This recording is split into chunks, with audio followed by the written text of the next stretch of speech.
Ladies and gentlemen, good day. If you would take your seat, I think we're prepared to get started now. Good day. Thank you guys for coming out on this rainy day. Madam Clerk, with that, let's call this meeting to order. Turn your mic on. Mike. Yes, sir.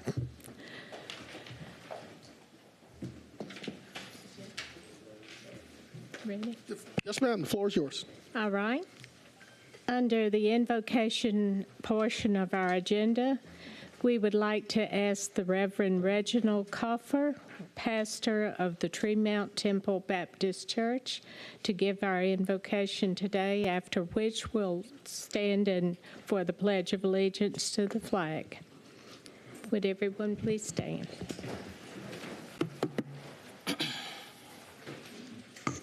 Amen. Amen. Amen. Such a pleasure to be here. A pleasure to be here in this capacity. A true pleasure pastoring Tremont Temple Baptist Church. Let's pray. Father, in Jesus' name, we come right now. We're so excited. We're so grateful. And we're so thankful for the opportunity to serve the city of Augusta. God, allow us to work collectively, collaboratively, cohesively, and cooperatively. God, to once again do what you've called us to do, and that's to serve the city of Augusta. God, bless us, empower us, and endow us to do what you've called us to do, serve this city, receive our worship, receive our praise, receive our efforts. In Jesus' name, we pray this prayer, and we thank you for it all. Amen. Amen.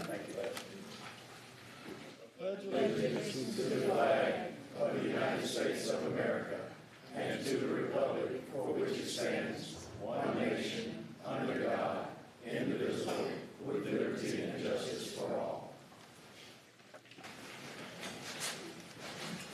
Reverend Coffer. Coffer, I'm sorry. We'd like to thank you for being with us today. The commission would like to present you with a certificate, and I'll read it. By these presents, be it known that Reverend Reginald Coffer, pastor, Tremont Temple Baptist Church, is the chaplain of the day. May his spiritual guidance and civic leadership serve as an example for all citizens of Augusta. Given under my hand this 6th day of August, 2024, Garnett L. Johnson, Mayor. Thank you for being with us. Reverend Cofer, thank you so much, sir. Congratulations. We appreciate all that you do in this capacity as a reverend, and certainly as your other capacity advocating for this great region. So we appreciate you. Madam Clerk, with that being said, let's move forward. Yes, sir. Under our delegations, our first delegation today is Mr. Benish Brown, Destination Augusta, regarding organizational update. Thank you so much. Good day, Mr. Brown. Good day, Mayor. Thank you, sir. Do I need to give my name and address, Mayor? I would say for the record, it's probably best to do it. Yes, Thank you, sir. I'm Benish Brown, President and CEO of Destination Augusta. We're located at 1010 Broad Street, downtown Augusta, zip code 30901. Thank you, sir. Thank you again, Mayor, and good afternoon to members of the commission. I'm always excited to update you on the work of Destination Augusta, and just to remind you, we truly, truly, truly appreciate and value your support of us. I'm going to do a little bit of speed talk because I do not want that 5-minute buzzer to hit me. Today we'll talk a little bit about, let's see, I got to get control of this. Here it is. Today I'll just walk you through just a little bit of how we tell Augusta's story to promote this city, how we make guests feel really good about Augusta, and how we sustain Augusta's positive momentum through our work. I'll start by saying we started this year winning 2 state tourism awards for the creative development of immersive experiences that we packaged and that we continue to promote as authentic Augusta experiences. And we're extremely grateful to the partners who worked with us on this, but I think this is certainly an indication of how we do our best in telling Augusta's story. Our website and our social media channels are always effective platforms for reaching audiences. Our data shows that people are staying longer on our website, and we're trending with higher levels of interaction, a lot of social interaction on our social media with our social media followers, and that's what we want. And I will add, I'm just going to say, y'all, print still lives. I left you a copy at your seats. We worked with Augusta Magazine this year for our Augusta Experience Guide, and we've shifted to the new digital sides that you have, and it is hot off the press. We always want to generate articles in major publications that have strong brand recognition, both online and in print. We partner with social media influencers also who help us create even more content, because then they share content with their loyal followers to influence the decision to visit Augusta. Martinique Lewis from San Diego, when she came to visit us in April, fell in love with the story of our black caddies, men on the bag. And not so long ago, Carrie Murphy from the Atlanta area wanted to highlight from her perspective what she thought were some of our hidden jewels. And you see on her post here that this one post was viewed over 1.5 million times. We tell the story of Augusta as a convention city at various trade shows across the country. In one of our shows this year, we had an Augusta artist to actually go with us and be in our booth. And as meeting planners stopped by the booth, they also painted a portion of this mural. Our film story speaks to Augusta as a film-ready location with a strong local crew and a strong local talent base. And there's nothing, though, like hosting business and hosting media prospects during Masters Week. You'll see there's a little instant impact notation on your slides where we already have secured a cyber-related conference that will take place this October, actually, and this happened since we hosted a group back in April. That's a pretty quick turnaround. Here's also a shout-out to a media professional, Carrie Blunt. We hosted her. She's with the Associated Press. She's a writer out of Seattle, Washington. This was a story that Carrie actually released yesterday. It was picked up, she said, by more than 100 news outlets across the country. She delivered her first story shortly after the Masters, so we were really excited to see this. We also make people feel good about Augusta. Both visitors and our local residents love our Augusta and Company space on Broad Street. This is an award-winning experience center. It just turned 5 years old in May, and we had a grand celebration. Thank you to those who made it by for that. But this has clearly become the model that our peers in other cities and other states find appealing. We have hosted several who wanted to explore Augusta and Company firsthand. They've come from Michigan, from Texas, Colorado, from within Georgia, and I save this for last. We always talk about Greenville so much, but someone from the Greenville CVB came to our CVB to see some of the work that we do with our Feel Good Center. Finally, we are committed to keeping the positive momentum going in Augusta. For example, over the next 2 months alone, we'll have a total of 21 conventions, festivals, and events that will bring in an estimated 123,000 people and generating nearly $17 million in estimated economic impact for Augusta. That's momentum. We're also keeping the momentum going with the SPLA state funding that you provided for Waterfront Outdoor Urban Adventure Center. A small group of us recently visited a suburb on the outside of Chicago to see an adventure park. And it's the work of a vendor who's on our short list to build a project here in Augusta. We'll obviously come back to you with more information, members of the commission, but again, this is definitely momentum. My last slide is for me to share this celebration with you. Our organization and this city have been fortunate to have Michelle Bovan on the front lines to tell our story and to deliver top quality service to our guests for 27 years. On August 31st, she'll turn the page to another chapter in life called retirement. So there's nobody like Cousin Michelle, and we'll miss her dearly. I'm inviting you now to please stop by our office on August 21st between the hours of 3 and 5 p.m. to wish her well. Commissioners, Mayor, that's my report. Thank you so much for your time. Thank you so much, Benish. Really appreciate all that you do. Cousin Michelle Bovan, thank you for all the years that you committed to this community and putting on a lot of great conventions, family reunions, and things of that sort. So we really appreciate. Gonna miss you. Hopefully you don't go far. Good. All right, great. Thank you so much. Round of applause, please.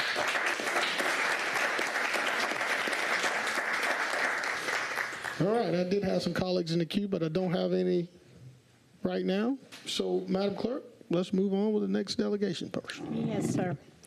Ms. Astasia Stewart, regarding developing a community partnership.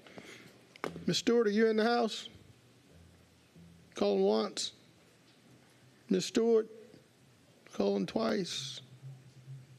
Make sure she's not coming in from outside. Don't see her coming in.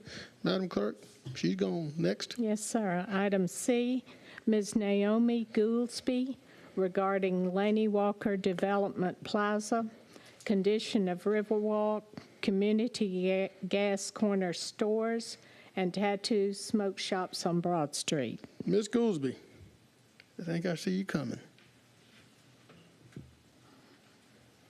Good day, madam. If you will, for the record, please state your name and address. Yes, good afternoon. My name is Naomi Goolsby. I'm at 825 Spruce Street, Augusta, Georgia, 30901. That's it. You got 5 minutes, ma'am. Yes, so to the mayor, to the council. First thing, Laney Walker Plaza. I was wondering why the lawn care company takes care of the front of the area, but not behind the Family Dollar.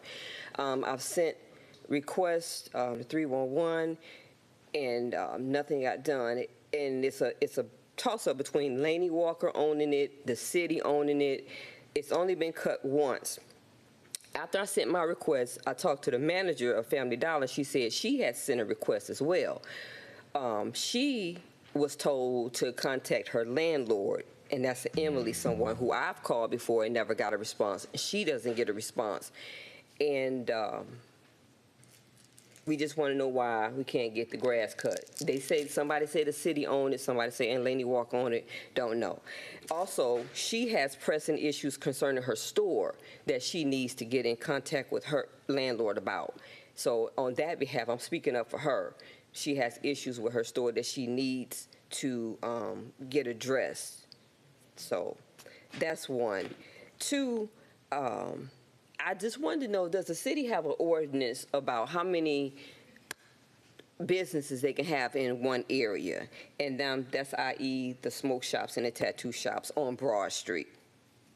You have a tattoo shop, empty building, empty building, empty building. I think 2 small businesses and then another tattoo shop. And I'm just wondering, is there an ordinance to say how many you can have in a certain area?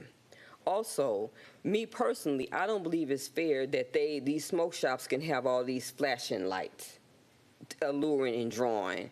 I don't know any other business, they might have a light, it say open or beer or whatever, but I don't think they should be able to have all these flashing lights drawing into their business.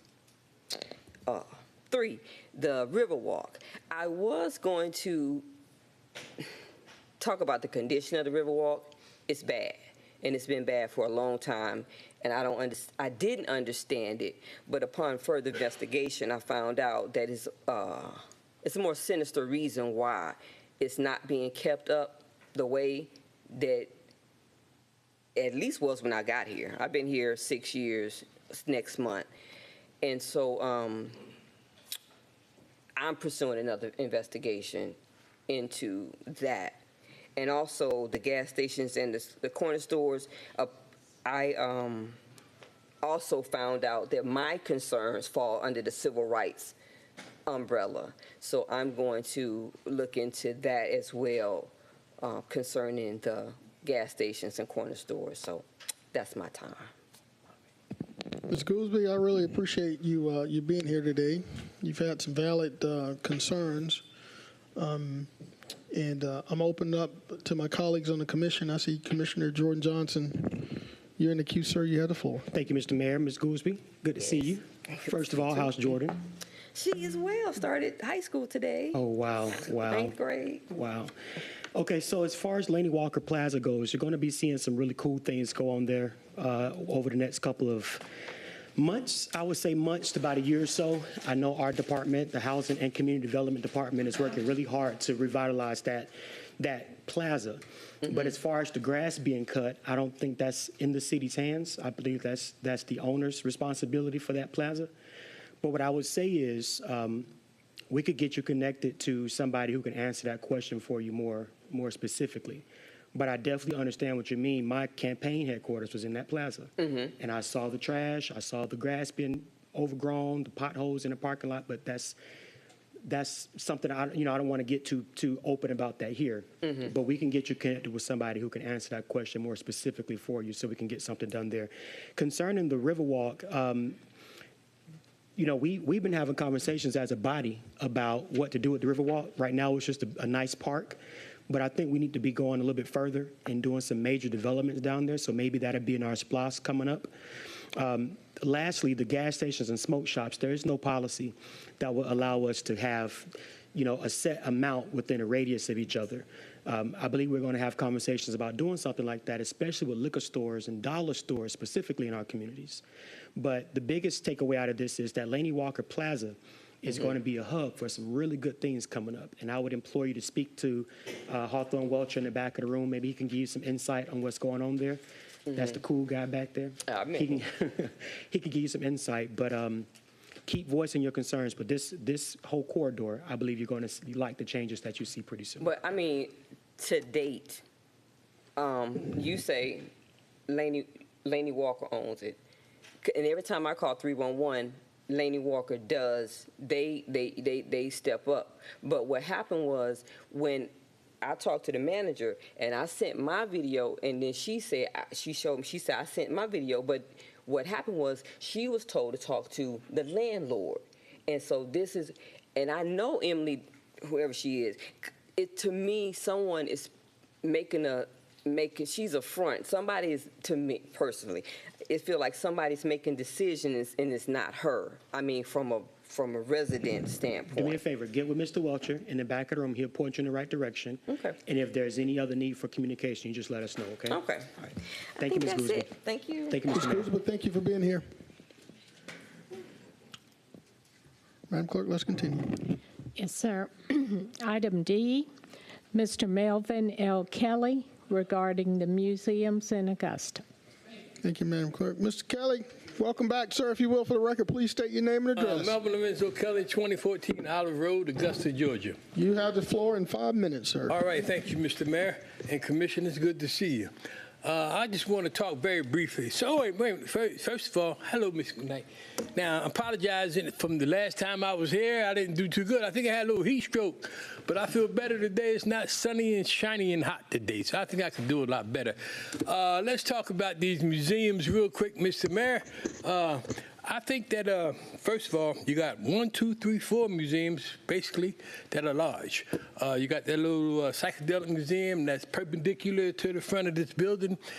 Then you probably never seen that. You rode right by it in the back of the unemployment office. Then you got the Augusta Museum, right there.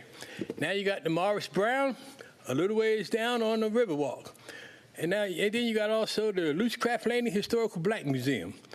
All right. Now, to me, this is my opinion. I think those are some good museums, but they're kind of outdated. They're for people, me and whose age? Anybody up there about 55, 60? Okay, around our age, yeah. But they're nice. And I worked at the Lucecraft Craney Historical Black Museum before. But the children that you're dealing with today, they're not going to visit them places. I'll be honest with you. They are really, really, really outdated. And I think it would be nice if the city implemented something new for them. Children born after 1995. We're more in the computer age. Everything is art, art, art, art. Nobody wants to see no art. I really don't want to see it either. I mean, that's history. That's dead. This generation is into thermodynamics. What else? Physics. And more scientific stuff. Science technology, engineering, and math. Okay, we can go with that, Mr. Mayor. So what I'm suggesting, I'm just, as a research and development specialist, I'm recommending you create something a little bit more different to attract this younger generation. How about a science museum? Bring something new into the city. Now, I got this same old flip-flap drawing I had the last time I was here. I didn't get a chance to show it to you, but I got you an idea to get started. You know, like I said the last time I was here, I kind of slurred it, but there's more to life than sports. You know, Augusta is full of sports. Every school got a baseball stadium, a football stadium. They high off of basketball. A science museum would kind of introduce the kids and the children to something different. And I think it would be really nice for them. It could kind of get them motivated into math, algebra, geometry, trigonometry, calculus, thermodynamics, quantum physics, quarks. What else? Photons, neutrons, you know, and all that kind of stuff. Instead of, you know, just basketball and sports. And when you go to these museums, I don't know if you've ever been to all of them, man, but I have. I tell you, it's so disappointing. I used to love art myself, but you can look at that in the book. But I'm mainly interested in saying, let's do something for the children. You got 32,000 children that attend the Augusta public school system. I think out of the 32,000 that attend, each one of them deserve a field trip once or twice a year to something of their interest. You know, the world has really changed. It has. And it would be nice if you brought something up to the forefront that fit them. You know, when I went to school, I carried my books. Today they got e-books, you know, and they got computers and everything. I'm really interested in seeing something promoted that would attract the children and the young adults. Get them involved. Give them a turn in life. You know, me and you had our turn, man. No, I'm sorry, Mary, you're still in the business. But I mean, yeah, I don't know if anybody here is as old as me, but we had our turn. This is a different world today. You know, and a lot of them don't have parents. How many minutes was that, Mayor? 2, right? A lot of them don't have parents. Go ahead, you cut me 30 seconds. off. You cut me off again, right? 30 seconds. Well, good. Well, Mr. Mayor, I could say a lot. I'm going to be honest with you. But I really want to leave you something that to help you get started. Now, I got 3 of them, brand new. Me and my professor, yes, I go to college at Augusta Tech. I went back to school. I'm in school. Me and my professor made some drawings here. And I just wanted to leave a couple of them for you to show you. I think you already seen them the last time I was here. And we looked at this. Is that flash on? Can you see this thing? You going to hit it for me? Oh, how nice, man. That's so wonderful. We're going. Yeah, that's so. Well, let me show you this real quick before I leave. You have to hand those to the clerk. Oh, you want me to hand them to you, but I can demonstrate it to you real quick before I hand it to her. Well, we can't see them with you demonstrating. We have to let the public see what you're trying to demonstrate Oh, are you to going us. to put this on the flash? Yes. Are you putting that on the flash? She's She's going to give you a copy. Hold on, man. I don't want to confuse you now. Look, let me just explain this to you. This proposed... Sir, you have to show the entire body and the public, so she has to put it on the screen. Oh, she okay, well, while she's doing that, let me share some with you. This proposed museum costs anywhere between $15 to $20 million. I think 32,000 children are worth a $15 to $25 million project. Okay. Oh, you got it on there? All right, we got it up there. You got about 10 seconds because you're a minute over already. All right, Mr. Mayor. Come on with it. Me and you go through this every time. Thank you, Mr. Mayor. I love you. Yes, sir. Okay, now that right there is a planetarium. Okay, it seats 300 and some people, and this is a 150-foot by 150-foot museum. Both of them connected together. Okay, I kind of went on and did some pricing for you just to help you out. Now, I'll be honest with you. I don't want to be part of this. I'm just giving the idea to you so you could, let me leave the rest of these here, so you could bring something new and handle it on your own. I don't know if the school district would be interested, but I brought it to the commissioners first. Well, you need to share it with the school system as well. Well, Mr. Mayor, I'm hoping I can get one of you guys interested in it, and then y'all can move from there. You know, I don't, like I said, my wife keep me tied up. Mr. Kelly, certainly appreciate. So I'm just gonna give it to you, and I hope you can run with it. You know, but if I don't hear nothing from you in if I don't hear nothing from you in a month or nothing, I'll be back down here. We want you to come back. Oh, We encourage you to come believe back. me, Mayor, look, I want to come back too, but I tell you, as hot as it's been outside lately, I'm not coming outside. Mr. Kelly, certainly appreciate all you do for the community and your passion. Yeah. Thank you, sir. Okay, If you would let the clerk help you with those. Okay, anybody else want one? Commissioner Guilford?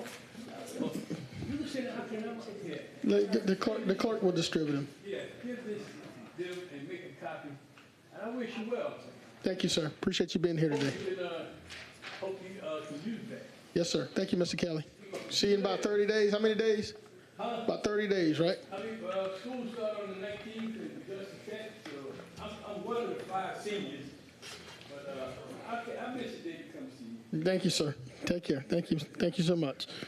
All right. Thank you, Mr. Kelly. Madam Clerk, let's continue. Item E is Reverend Christopher G. Johnson with the Greater Augusta's Interfaith Coalition regarding Community Labor Day Parade and activities on September 2nd, 2024. Thank you, Madam Clerk. Mr. Johnson, Reverend Johnson. Appreciate y'all being here, sir. If both of you are speaking for the record, please state your name and address for the official record. Can you hear me? Yes, sir.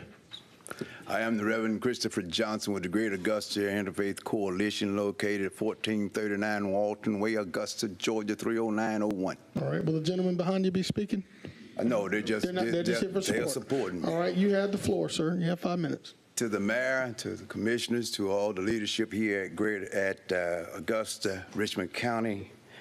Since 1998, the Greater Augusta Interfaith Coalition has been engaged in striving for 100% citizen participation and engagement, support for the disabled, care for the earth, youth enrichment, young voters initiative, senior support systems, and social activism as a community service organization that's nonprofit as well as nonpartisan.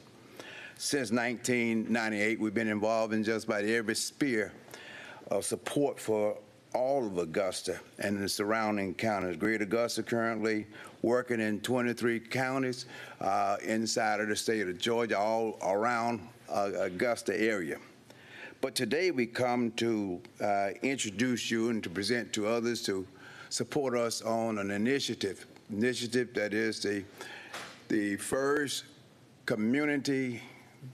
Augusta Community and Labor Day parade and activities. We say labor, community, and not just community labor, community and labor, because we want to have an initiative to invite, like we do with our mission statement, to invite everybody to participate with us.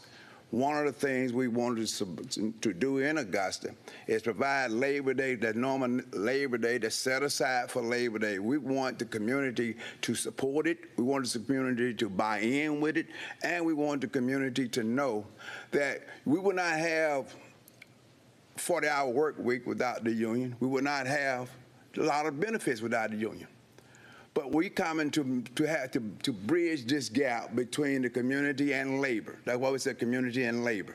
So we also sponsor with us, joining us on the sponsorship, is the Central Labor Council of Augusta, the A. Philip Randolph Institute with us, along with the CSRA Business League.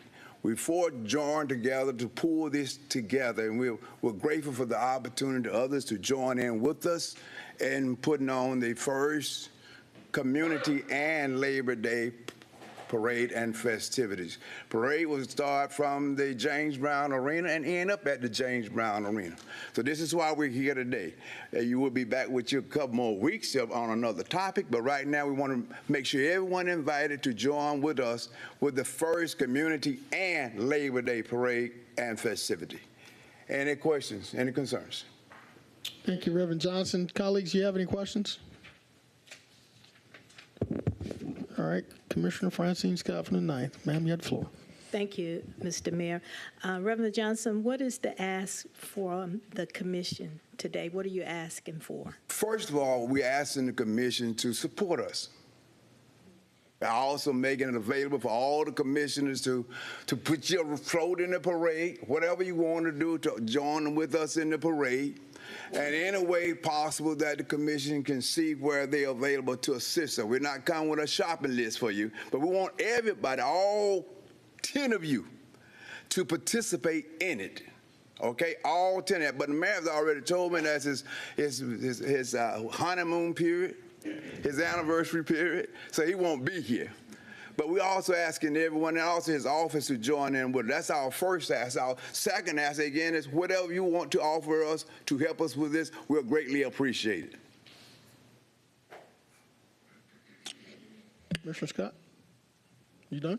You yield? All right, Commissioner. Well, Wayne Guilfoyle and come on with it. Reverend Johnson, thank you for coming before us. It's, you always a good sight to see, and you're always looking out for what's best for the community. So, yeah, I'm available on Labor Day. Usually that's opening day of dove season. So I got a cart if you need to use it, or a trailer. Okay, we'd love to have you there. Thank you, sir. Commissioner Lewis, you with us too? Yes, sir. Okay, all right. Who's that? Commissioner Pullen, you with us? All right, Commissioner Johnson, you with us? I know that. And I know, again, we want all of you guys to join us, but we want you to have your own individual because you represent your district. Okay, to me, the best way to show your district that you're doing what you're doing in a positive light is to represent your district and get folk from your district to support it. Because we're doing it for the entire community to show love and appreciation. People always talk about negative stuff coming from the commission, negative stuff from Augusta, but as you heard earlier, some good things are really happening in Augusta. And we always want to stay on the forefront of good things happening in Augusta. Commissioner Williams with us? I'll be there. Okay, good enough. But you gonna do anything here? I'm not gonna have a float though. I'm not gonna lie to you. I'll be there. Okay, great. I might walk or something. Well, you can walk. Just pay the walking fee. Brother, I might even have a sign on my back. All right, that works. But I'm not gonna have a float. All right, Commissioner Frampton, you will be with us? I'm gonna take advantage of my 5 minutes until the mayor said my 5 minutes up. Well, you're already over right now, right? All right, let me get my but- commissioner to come in. I'm asking my commissioner. I'm asking you one more. I'm gonna ask again. You're just asking us to be there. Nothing. You're asking nothing from this government other than to be there. If anything I was asking, I'll let you know so you can take it to the group. Okay. Thank you. That's my commissioner there from the Mighty Seven. Yes, sir. All right. Thank you. All right, Commissioner Johnson, you're still in the queue. Reverend Johnson, I have a question for you. Sure. What is the walking and what's the cost for walking groups and cars and floats? We're just only asking for $75 because we're having to get 25 police officers to support us as well. So they came out there we're having such a late notice. That's for walking, floats, bands, all of that, just $75 entry fee? Yeah. All right, and when is that due by? We asked that by the 15th, but you know how it goes with most of all people. We just appreciate it all the way up to the day up, but we want you to get it on in. Thank you, sir. Thank you very much. Yes, sir. We got one more question. Commissioner Catherine Smith McKnight. Yes, I'd like to contribute. I will be out of town that weekend, but will do anything I can to help you. Well, get a car, a float, a bus in there. That's fine with us. Yes, she does. Commissioner from the 7th. Okay, so, because we do want, again, Mayor, we want to represent all of Augusta. All of Augusta, not just some parts. Thank you, Reverend. I appreciate you being here, sir. Well noted. I think you got unanimous support on this from this body, so thank you for being here. Thank y'all very much. Right, God bless you. All right. All right, Madam Clerk. Item EF, Mr. James Hawkins, regarding the value of bringing a full-time city arborist position to Augusta. Mr. Hawkins, you pick either side. Doesn't matter, whatever way you want to go. Any, many, mighty, mo. You're going to the right. All right. For the record, sir, please state your name and address. Absolutely. My name is James Hawkins. I don't currently live in the city of Augusta. I will say I live at 157 West Railroad Street in Cammack, Georgia. Population 119 people. Well, welcome to Augusta, Georgia, sir. You got 5 minutes. Thank you, sir. As was stated, I'm here to speak in advocacy of the position of a city arborist for the city of Augusta. I myself am an ISA certified arborist with a track certification, as well as a former wildland firefighter. So I appreciate your time today. Let me just say that. Ladies and gentlemen, esteemed city officials, and valued community members, today I stand before you to discuss the vital role of a city arborist. As our city continues to grow and thrive, so too must our commitment to preserving and enhancing the natural environment that sustains us all. A city arborist is not just a guardian of trees, they are a steward of our urban ecosystem, ensuring that our green spaces contribute to the health, well-being, and beauty of our community. In a world where urbanization often comes at the cost of nature, the city arborist provides a crucial balance, integrating trees into our urban planning and development. Trees are essential for maintaining air quality, reducing heat, and managing stormwater. They are nature's air conditioners, filtering pollutants and providing shade that cools our streets and buildings. In a large city like ours, where concrete and asphalt dominate, the presence of trees can significantly reduce the urban heat island effect, making our city more livable, particularly during the hot summer months, as I'm sure you can all attest. Trees are essential for Moreover, trees enhance our quality of life. They provide habitats for wildlife, offer spaces for recreation and relaxation, and contribute to our mental and physical health. Studies have shown that access to green spaces can reduce stress, improve mood, and even increase property values. Interestingly enough, this mental health benefit comes specifically from trees, as it was also noted that only the presence of grass in a green space was actually likely to increase stress and depression. A city arborist plays a pivotal role in maximizing these benefits, ensuring that our urban forest is healthy, diverse, and resilient. The city arborist is instrumental in safeguarding public safety by regularly inspecting and maintaining our trees. They prevent potential hazards such as falling branches or uprooted trees during storms. They make informed decisions about tree planting and removal, ensuring that our city's greenery does not interfere with infrastructure or utilities, and vice versa. Furthermore, a city arborist fosters community engagement and education. They work with schools, neighborhoods, and local organizations to promote the importance of trees, inspiring future generations to value and protect our natural resources. Through public workshops and tree planting events and more, they help us all become active participants in cultivating a greener, more sustainable city. In conclusion, the role of a city arborist is indispensable in a large city. They bring expertise, vision, and passion to the task of integrating nature into our urban environment, enhancing the beauty, safety, and sustainability of our community. Let us invest in and support this vital position, recognizing that a greener city is not just a more attractive city, but a healthier, happier, and more prosperous one for us all. I'd like to close with a simple Greek proverb, one you may have heard before, but one I hope takes on special significance when you think about how you want to leave this city for the generations of citizens to come and those who will take your place once you are gone. Societies grow great when wise men and women plant the seeds of trees whose shade they shall never enjoy. Great things are done by a series of small things brought together well.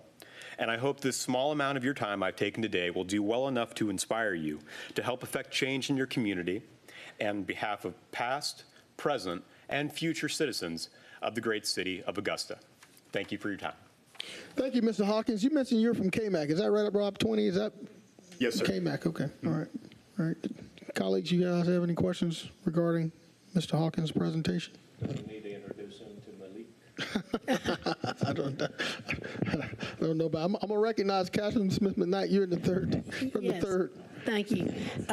You and I had emailed each other. Yes, ma'am. And so you do know, I appreciate you being here today, your presentation, and I've been a strong advocate since 2021 when I got on this commission for city arborist, and as big as Augusta is, large as Augusta is, it's a shame that we don't have a professional city arborist. Most of the calls that I get are about trees, potholes, And so I appreciate you coming out, and let's see what we can do moving forward to maybe get an arborist up here.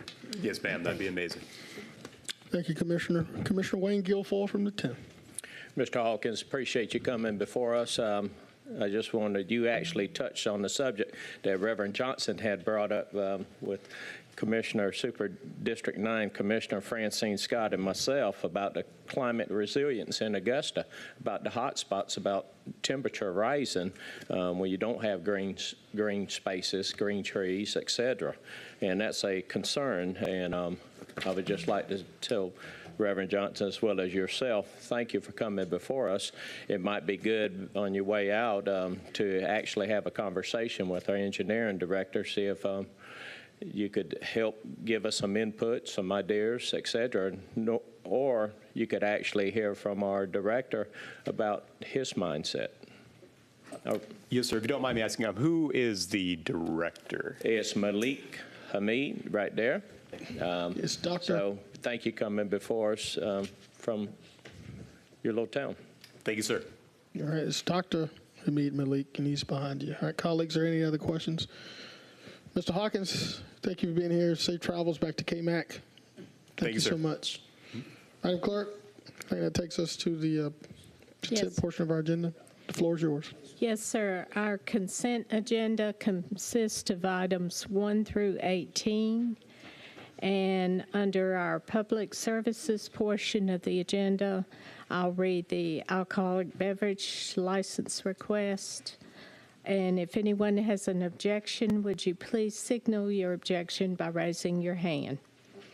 Item 2 is a request for a retail package beer and wine license for a location at 2940 Inwood Drive. Are there any objectors to this alcoholic? Any objectors in the audience? Madam Clerk, seeing none, let's continue. Yes, sir. Item 3 is a request for a consumption on premises liquor, beer, and wine license with Sunday sales for a location at 551 Broad Street. Are there any objectors to this application? Any objectors? Show of hands. Seeing none, let's continue. All right. So that our consent agenda then is items 1 through 18 with no objectors to our alcohol license. Thank you, Madam. There is an addendum item. Do you want to address that now? Yes. Okay. All right. Yes, sir. If you don't mind. All right. There's an addendum item. It is a request from the Augusta Planning Commission to approve a petition by Larry McCord on behalf of Bernadette Hughes requesting final plat approval for Premier Estates Phase 1 containing 24 lots located at 1843 Brown Road. This was requested by Commissioner Guilfoyle. Would there be any objections? Any objections to adding this item to our agenda? Hearing or seeing none, the addendum item is added. All right, colleagues, let's get to it. First in the queues, Commissioner Sean Franham from the 7th.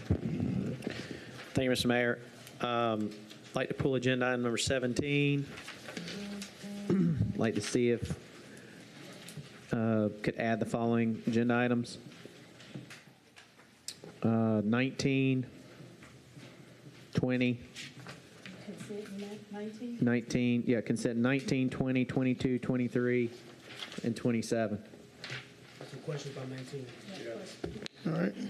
So there's questions about 19. Madam Clerk, we're going to take 19 off of that list. 20, 22, 23, and 27. 20, 22, 23, and 27. Any objection to any of those from this body? Seeing none, let's keep these on the list. So we're moving 19. Commissioner, is that all you got? All right. Chair recognizes Commissioner Bobby Williams from the 5th. I think Commissioner Franham got it. There is one thing I see where it did say 21, which is a change. If you don't mind, sir, can you speak into your mic? Pull your mic. There you go. Thank you. He didn't mention 21, which is a change order for the fire department. I mean, if we're gonna build it, we got to go with it. So unless somebody objects, I'm going to ask that we put that on the consent agenda also. Madam Clerk, he'd like 21. to add 21 to the consent list. Is there any objection to adding 21 to the consent list? Seeing none, 21 is added. Okay. All right. Commissioner Williams, is that complete? You done? Yeah, I think Commissioner Franham got them all except,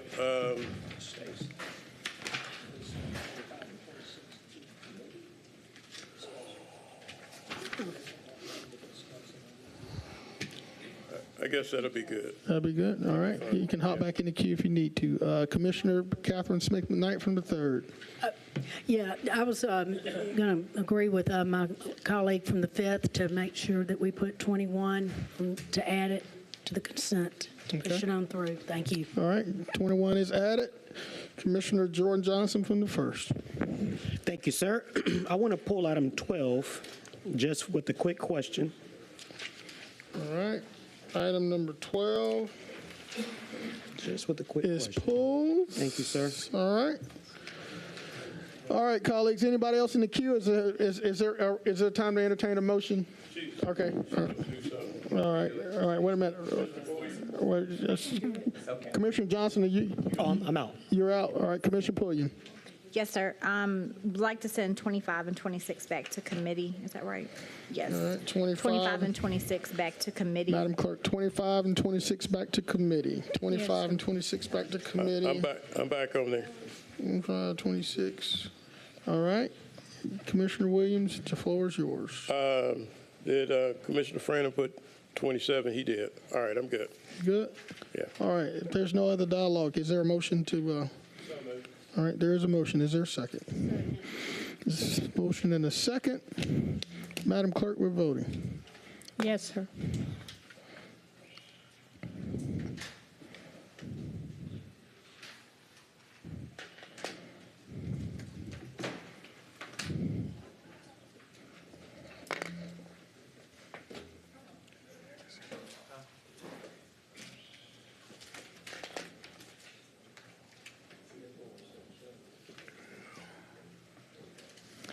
That motion carries 9-0 with Mr. Garrett and Mr. Mason out. All right. So we did not consent this addendum item. I don't know if there's anybody here for that. You want to consent this addendum item? Absolutely. Or is there any objection to consenting the addendum item? No, sir. What? There's no objection, Madam Clerk, so the addendum item is consented as well Yes, for the sir. record, okay? Yes, sir. All right, thank you. All right. With that being said, let's move top to bottom, item 12. Mr. Mayor, Yes, sir. I don't have a problem with it being consented, but have we already voted before we tried to consent it? Do we have to Yeah, let's go back for this for the record. Let's, with there no objection, let's just go back and add the addendum item. And then revote. And then revote, okay? Okay. All right. All right. Yeah, All right. Guilfoyle made the motion to put it on the consent agenda. Add Yeah. the addendum. Okay. Guilfoyle, add the addendum. Guilfoyle added the addendum without objection. I asked him, but there's no objection to approving. We just got to go back for the record and add the addendum item. Yeah, and vote on it. And let's vote again, okay?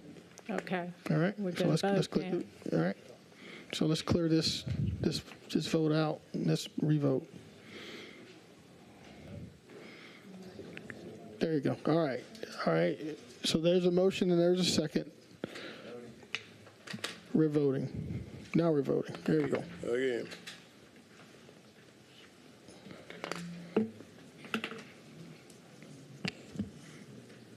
That motion carries 9-0. All right. Thank you, Madam Clerk. Let's move on to item 12. All right.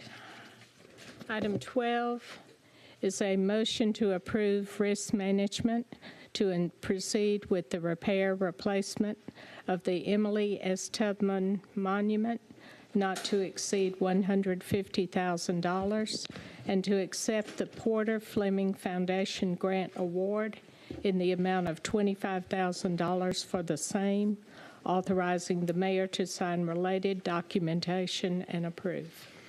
Thank you, Madam Clerk. Commissioner George Johnson. Thank you, Mr. Mayor. I just had a quick question about this. I know we're getting ready to start construction on the Green Street area where this monument is located. Wanted to see if we were going to be replacing this before the construction project began, and if we are, does the construction project impact the monument's installation? All right, Interim Administrator Dowse. So, Commissioner, at this point, this motion or this agenda item is related to funding. Once we secure the funding, we will most certainly work with the engineering department to ensure proper coordination to determine if it is installed, when, before, after. And once we have that information, we'll be certain to update you as well as the public who has been inquiring. Okay, gotcha. Just want to make sure we're not going to put it up and have to take it back down. I didn't think that's what we were doing. No, sir. I'm asking the question because George Escala asked me earlier. And he asked me the same question earlier as well. Thank you, Mr. Mayor. Motion to approve. Second. There's a motion and a second. Commissioner Williams, you're in the queue, sir. I just want to know where are the funds coming from for the city? All right, Interim Administrator. I'm going to pass this one to the Finance Director, sir. All right.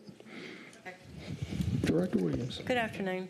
As stated in the agenda item, there was $25,000 that was recovered from the owner of the vehicle that caused the damages. It's $25,000 from this grant, and there is $100,000 of federal money from LATCF funding.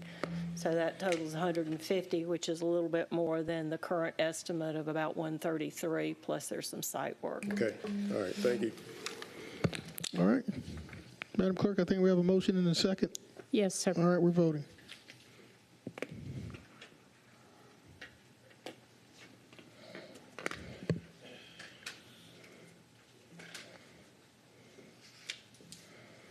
That motion carries 9-0. Mr. Mason and Mr. Garrett out. All right. Thank you, Madam Clerk. That takes us to 17. 17 is a motion to approve the 1% reduction reinstatement request. Thank you so much. Chair recognizes Commissioner Bobby Williams. I didn't really have a problem with the last time we did the 1% reduction, but I did have a problem with the fact that when we got ready to vote on it, we had approximately about 10 departments who said they couldn't do the 1% reduction. We voted on it anyway to put it in place, and then you had folks to come back and say, I still need my 1%. So why are we going down this road again? I don't understand it. That's all I'm going to say. I don't understand it. Yes, ma'am. You there? I'm here. Well, if you have something to say, go ahead. She's waiting on our direction, Commissioner. Well, I'm just asking, why are we trying to reinstate something that didn't work the last time? If we're going to do 1% across the board, then everybody has to do it across the board. And I believe that some people up here already knew that people were going to come back and say, well, I'm not going to do it. And basically, when people said, I'm not going to do it, then they're being defiant. And they're doing what they want to do as opposed to what we tell them to do. If we say you need to cut 1%, you need to cut 1%, period. Thank you. Thank you, Commissioner Bobby Williams. Chair recognizes Commissioner Sean Franklin from 7. Yeah, I was trying to understand who put this agenda item on and why it's on here. I mean, we voted to reduce it by 1% and no names next to it. And why is it on here when most of these budgets, they don't even, when we get in a budget season, they're at 35, 45, 50% of the budget. And in October, because of the expenditures in the fall, the fourth quarter, I'm just trying to understand the why. Thank you, Commissioner. Interim Administrator Dowse. So, Commissioner Franklin, I can answer that question. When the 1% budget cuts were enacted for the FY24 budget, it was given to all of the department heads the option to come back mid-year and request their 1%. So several department directors were submitting agenda requests to my office per our approval process to have them added to the agenda. In an effort not to receive approximately 40 separate agendas, I directed all of them who were interested, maybe not 40, it looks like about 20 to 25. I directed all of them in a concise manner for us to submit one agenda item, which is what you see before you today, and compile all of the data from those who have requested their 1%. Not every department has requested their 1% to be reinstated. However, this is a compiled listing of those departments that have. So this is in accordance with the directive that this body gave to the City of Augusta department heads regarding the 1% cut that was enacted.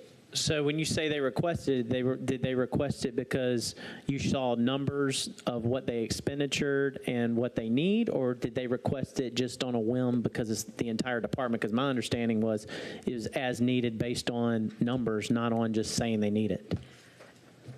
Based upon the reason for the request, which was required from each department head, that is also included in the spreadsheet as to why they say they need this funding. That information is already outlined. It's difficult to determine at month 6 or month 7 if those dollars will truly be needed, because we would be forecasting what those funds would look like towards the end of the year. So that onus was placed on each department head to evaluate their financial stability within their department and determine if that 1% was truly needed. As a result, it is mid-year, just as this body outlined, and the requests were entered. Keep in mind, not every department has come back requesting those 1% reinstatements. Okay. So we are taking each department head at face value based upon what they have requested and what they have stated as to them needing those dollars. Yeah, and a lot of these are not divisions within the government either. Arts Council, Ezekiel Harris Museum, Laney Craft Museum, Mock Academy. It's just interesting. Okay, thank you. All right, thank you, Commissioner Franham. Madam Administrator, I'm sorry, Madam, she just has her mic on. Our Chair recognizes Commissioner from the 5th, Commissioner Bobby Williams. Yeah, and I think I mixed them. This is a reinstatement, you're saying, to give everybody their 1% money back, basically. Not every one, but only those who have requested their 1% to be reinstated. And you have a list of those? Yes, sir. If you Okay, turn to, I'm not going to ask you to read those, but that's fine. Thank you. My fault. All right. All right, colleagues, seeing the one that's in the queue, is there a motion to move forward with this, with approval? I want to make a motion to approve. All right, there's a motion to approve. Is there a second? Second. There's a second from Commissioner from the 9th. Madam Clerk, we're voting. Yes.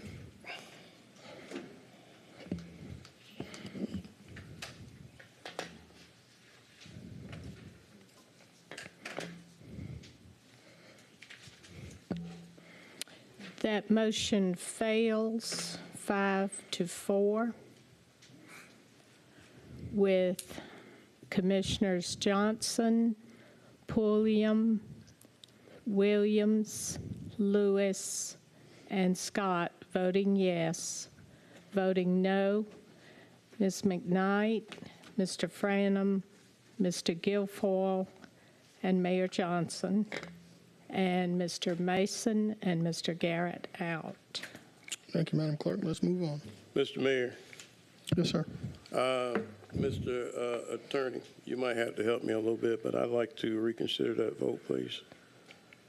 All right, Attorney Brown. You may make such a motion, sir. Yeah, I'll motion that we reconsider the last vote. If people are asking for money back, evidently they need the money. Excuse me, sir. Yes, sir. Prior to discussing it, however, you have to receive a second before you can take any other action or have any other conversation. I second the motion. We got a second from Johnson.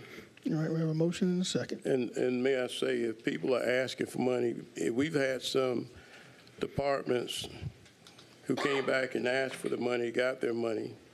And then we've got other departments coming back, they're asking for the money. Evidently, they need the money.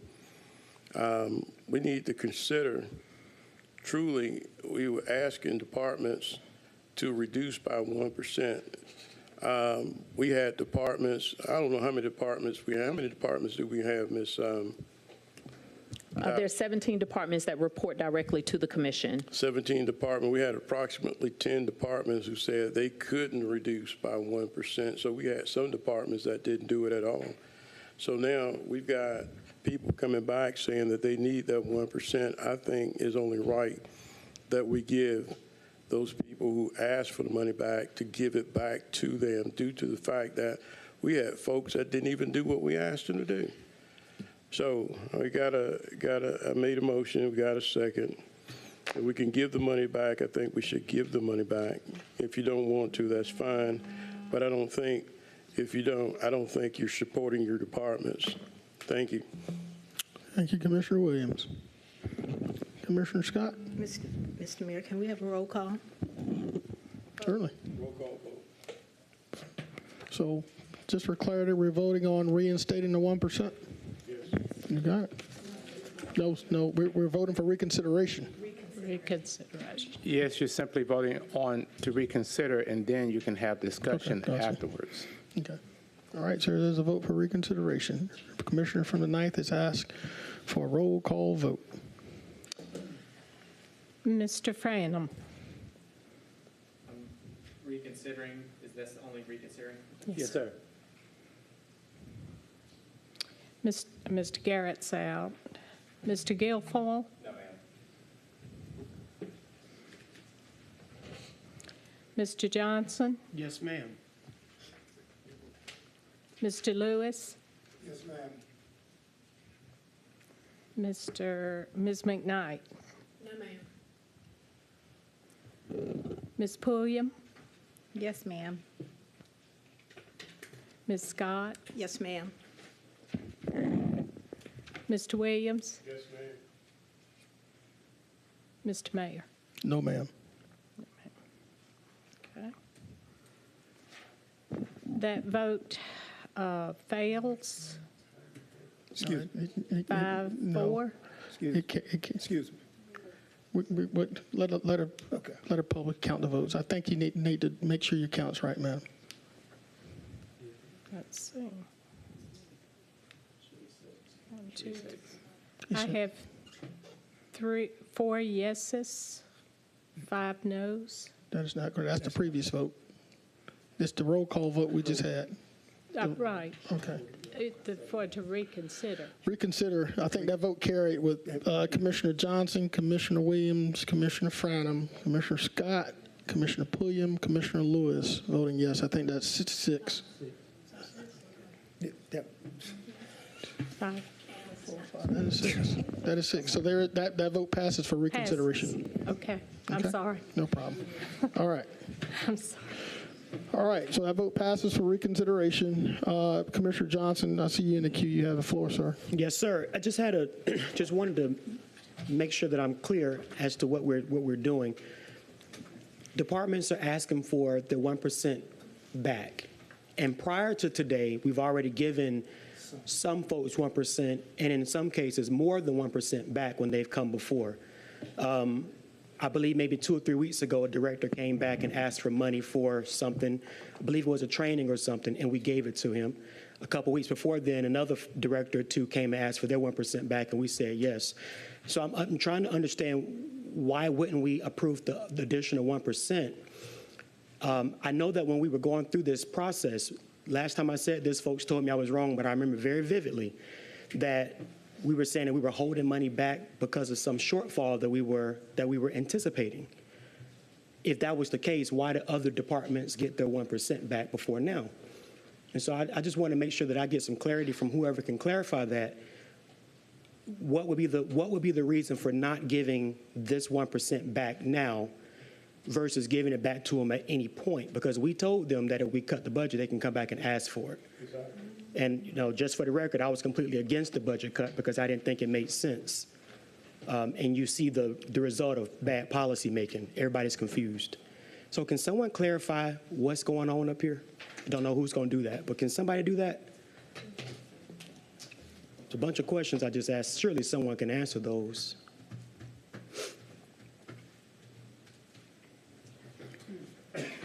Yeah, somebody can. I don't know. Well, since nobody wants to answer the question, I mean, I'll just put it out there that I think that if they're asking for the money, apparently they need it. We've already given it to others.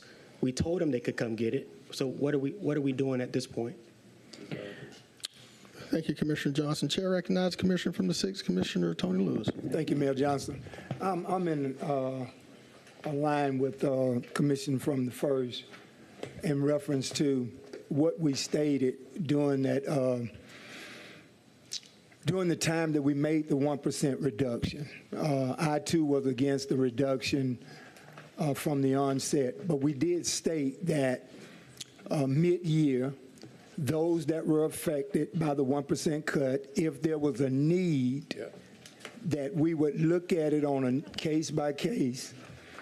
And again, as my colleague has already stated, there have been some directors that have come before this body and have been reinstated their 1%. And I think we're doing a disservice to those other departments that was aligned with the 6-month period that we said we would reevaluate their need, and now we're doing a blanket. We have on our agenda a blanket refusal of all departments that are coming back and requesting the 1% to be reinstated. And Council, when we do roll call, and I know we do it in alphabetical order, but since the mayor has a vote now, do we still, everything has to be in alphabetical order? And the reason I ask you is because we went down the commission, and then the mayor had the last vote, which is, his last name is Johnson. So I just want to know, does that, moving forward, we need to know that. If the mayor's voting complies with the policy would be alphabetical order. Okay. Unless the commission votes to do otherwise. Okay. All right. Just moving forward, I just wanted to make sure that we get that right. But again, we're just doing a blanket refusal on all other departments that have asked for their 1% back based on their needs, and we're turning them down. But we've already accepted some department that came before us before the 6 months, and we granted them their 1%. So I'm like my colleague from the 1st. I don't understand it, and I don't think there's anybody that can explain it. Thank you, Mr. Mayor. Thank you, sir. Attorney Brown, I'm going to object, being chair of this body, in that generally when there was a tie to be considered, the mayor would vote last. I'm going to state that as chair of this body, that my vote be reflected last. Yes, sir. That would be an appeal you would need to make to your colleagues. Thank you, sir. Your role as breaking ties was not preserved. Your role, that was because you had a limited vote. Okay. Now you vote on, or you can abstain on each and every item. I am not stating a preference regarding the order of voting. That is a matter strictly for the commission to decide. Current policy is alphabetically. The commission could go by districts. It could go by seniority. It could go by any method. Everyone just needs to have a right to vote. But the voting should not be scheduled to give one commissioner or one voter an advantage over another. Thank you, Attorney Brown. All right, Commissioner Sean Frown from the 7th. Thank you, Mr. Mayor. I agreed to open up the conversation again because I want to explain why I don't support it. When we talked about this, it was not a blanket that we had all these organizations.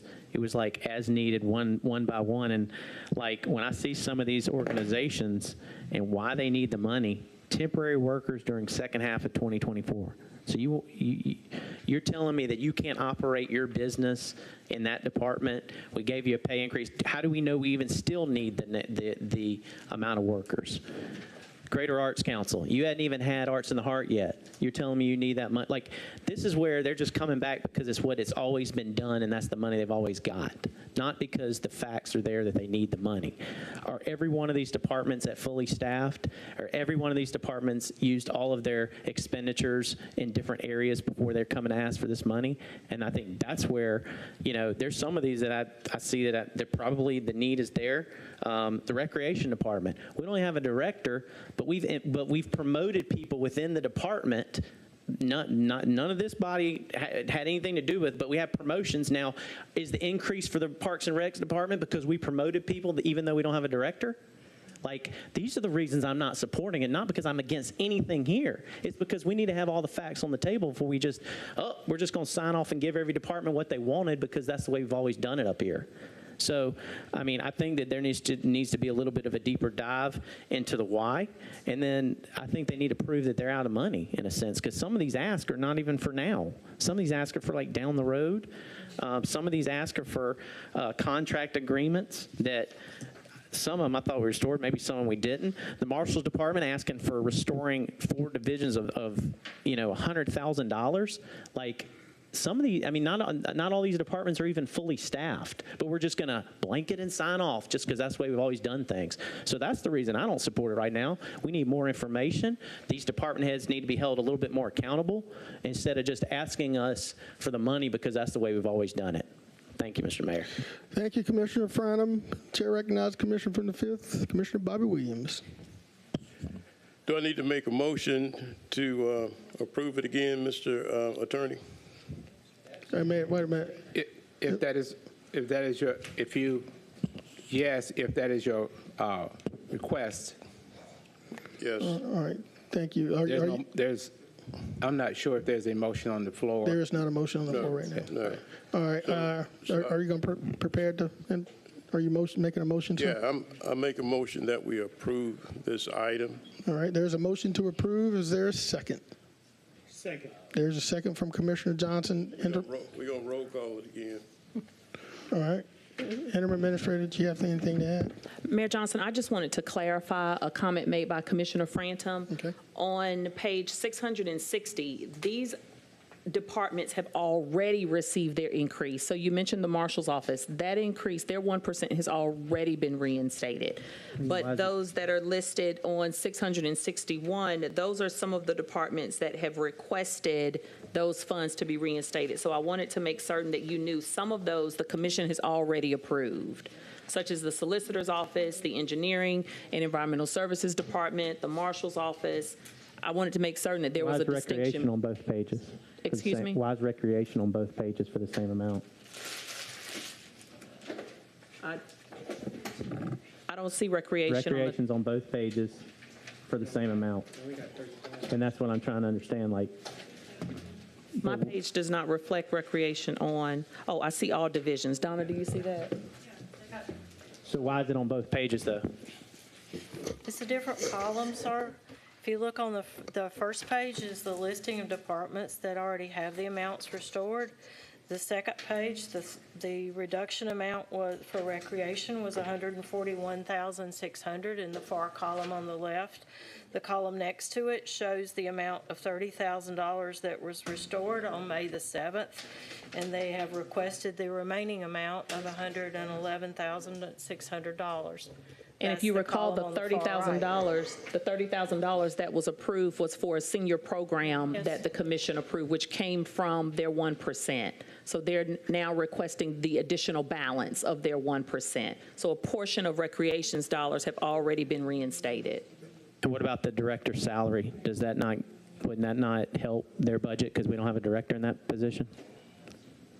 From a lap salary standpoint, yes. Yeah, but that's what I'm saying, though. Like. Can you turn your mic on? From a lapse salary standpoint, yes, it does. All right. Commissioner Williams has called for a roll call vote. There's a motion. There's a second. Madam Clerk, let's vote. May I ask an additional question? Yes, sir. For those who don't support what we're trying to do, is this a situation where you want departments to come back individually again, rather than doing this as it is? Commissioner Guilfoyle? Yes, to response to my colleague from the 5th, absolutely, because it was supposed to be designed on a case-by-case basis for the director to come before us and explain the reason why, no different than the engineering department director came before us. His 1% was cut from obligated funding for contracts, which negates the whole reason where you got hard money that's due, no different than a house payment. You can't cut that by 1% because there's nowhere else it's going to come from. Just like my colleague from the 6th, he even stated it's a case by case, and that's the way we need to look at it. I did not want a blanket agenda item to come before us. And that's exactly what we have before us right now. And it's not fair to us. It's not fair to all the directors who came to the administration to say, hey, we need our money. We'll come before this body and explain the reason why. And you'll probably have different questions than what we have in right now presented. So, Commissioner from the 5th, thank you for that question. Yeah, but they went to the person that we deem to be the person that they need to go to. They went to the administrator. They sat down with the administrator. The administrator came up with a list. She says that is not everybody, and she presented that list to us. And I think that is the proper way to do it. We, as commissioners, sometimes believe that, seem to believe that we are all powerful and that we're gods, and people got to come up here and stand in front of us and tell us, you know, whatever it is. We hired an administrator. Our Madam Administrator does her job. She did a good job. She brought us a list, and she's asking for us to approve that list. She said that it's not everybody, and I believe that. And sometimes we sit up here and we play God.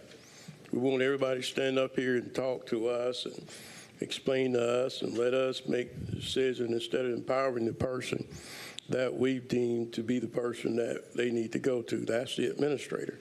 They've got to respect the administrator. They've got to do things with the administrator. She's brought it to us. Vote the way you feel. I understand. Roll call vote, please.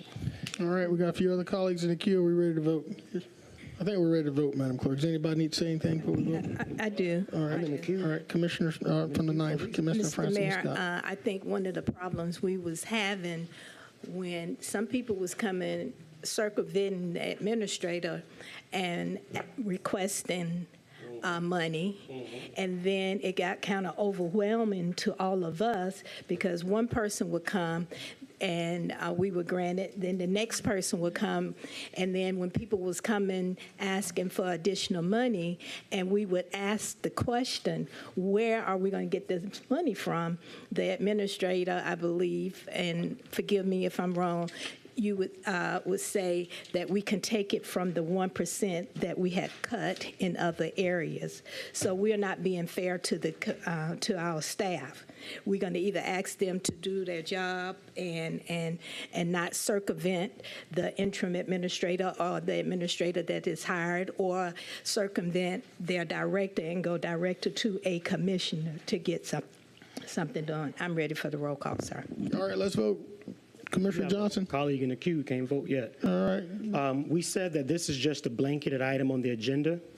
I'm looking at my agenda online and I see details when, and I hate to even start calling departments, but when the engineering department came and asked for money for training, did we receive any documentation on the agenda for that request?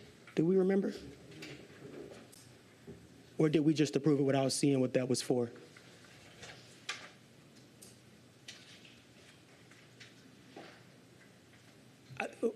I don't know why my questions aren't getting answers. They're not rhetorical. They're actual questions that require answers. When the engineering department came before us and asked for dollars for training, after the administrator asked us to wait, and we still gave the money, did we receive documentation or anything to support the ask? Because if that's the argument here, we have the documentation for why these departments are asking for money. And I'm not picking on engineering because Dr. Lee helps me with everything I ask him for. And I voted for it. Well, I didn't vote for it because of this. But I'm going to support him because he's doing good work. But did we get documentation? Did we see anything? I think the silence answers my question. dear. All right, Commissioner Scott, you still in the queue? All right, there's been a call for the question. Madam Clerk, we're voting roll call vote. Yes, sir. Mr. Franham? No, ma'am. All right, Madam Clerk, there's been a request to reread the motion, please.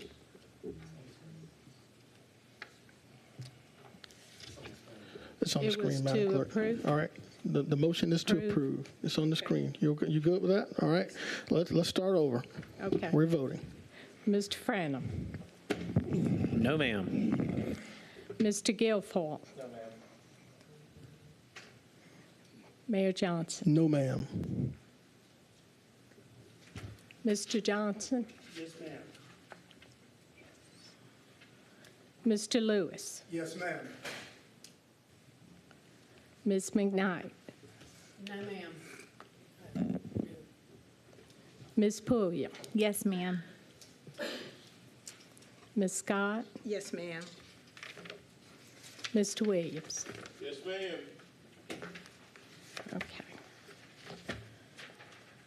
Okay, we have 5 yes, 4 no's. The yes votes are Mr. Johnson, Mr. Lewis, Ms. Pulliam, Ms. Scott, Mr. Williams. Voting no, Mr. Franham, Mr. Guilfoyle, Mayor Johnson, and Ms. McKnight. Thank you, Madam Clerk. Let's continue. Yes, sir.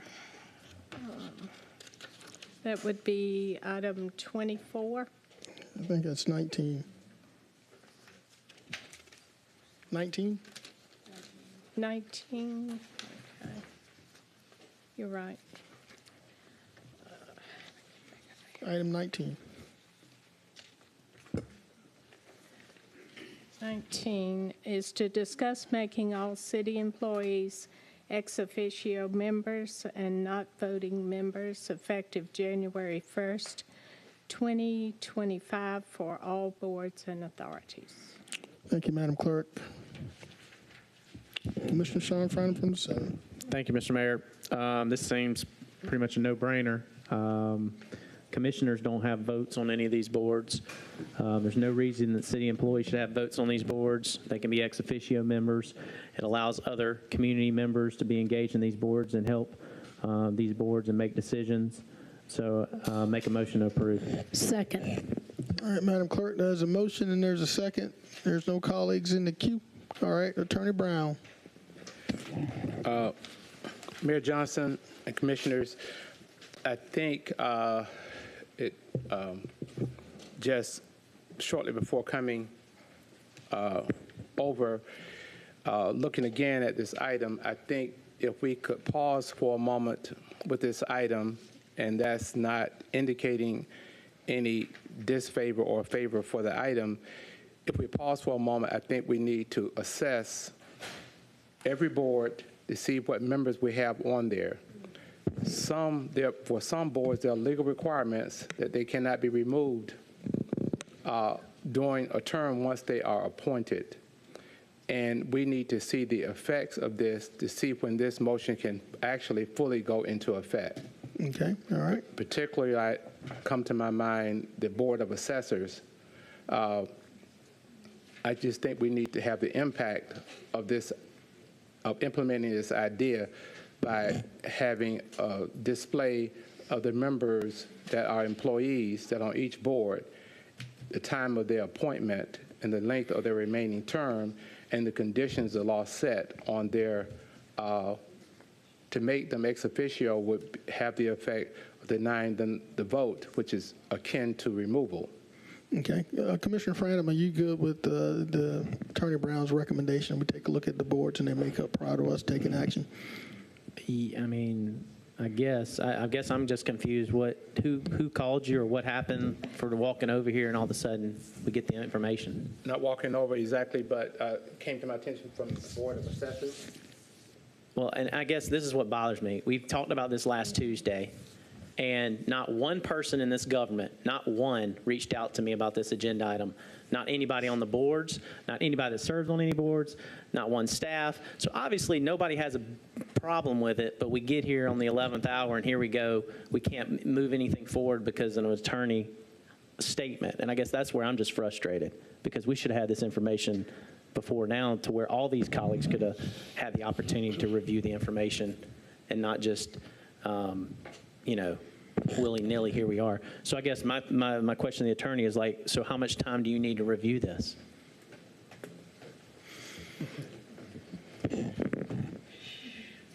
I think with the assistance of the clerk who keeps the board's membership present, I believe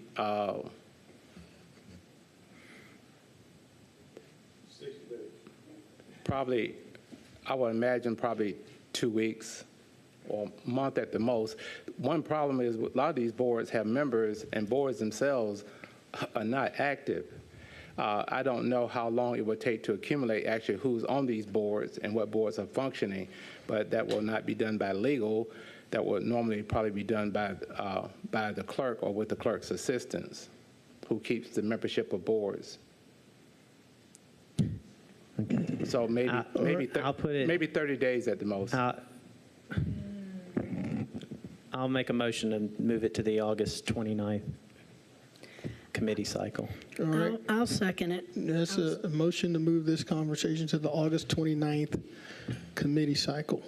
All right, and I have a second from Commissioner McKnight. I have a few colleagues in the queue. Commissioner McKnight, you in the queue, would you like to add anything further? Now, I was just going to say, since the attorney had recommended this, that we don't kick this down the street, that we stick to it, and if it's going to be August 29th, it needs to be on there, and we need to make sure that we make a decision on August 29th so we can move forward. Okay. Thank you. Thank you. Commissioner Wayne Guilfoyle from the 10th. Thank you, Mr. Mayor. This is Attorney Brown. Yes, sir. Attorney Brown, thank you for bringing in your recommendation. You know, we got to make sure that we do it right.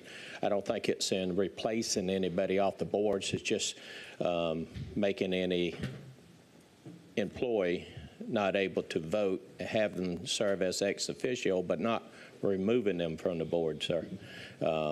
If you would, while you're doing your gathering of information, would you be kind enough to look and see if we could appoint other people to that board, not in replacement, but just to make sure they have enough voting members? Yes, sir, that can be looked at. Thank you, Mr. Brown. Yes, sir. All right. Thank you, Commissioner Guilfoyle. Chair recognizes Commissioner from the 1st, Commissioner Johnson. Thank you, Mr. Mayor. Just a question. Hopefully I can answer this time. What would be the benefit of having our employees serve on these boards and not having an opportunity to vote? If I'm not mistaken, some of my colleagues were asking for these employees to also sit in on interview processes. And we just went through a long election cycle where the concern was raised that we had a member of this board who didn't have a vote. So why are we asking to take a vote away from our city employees on boards?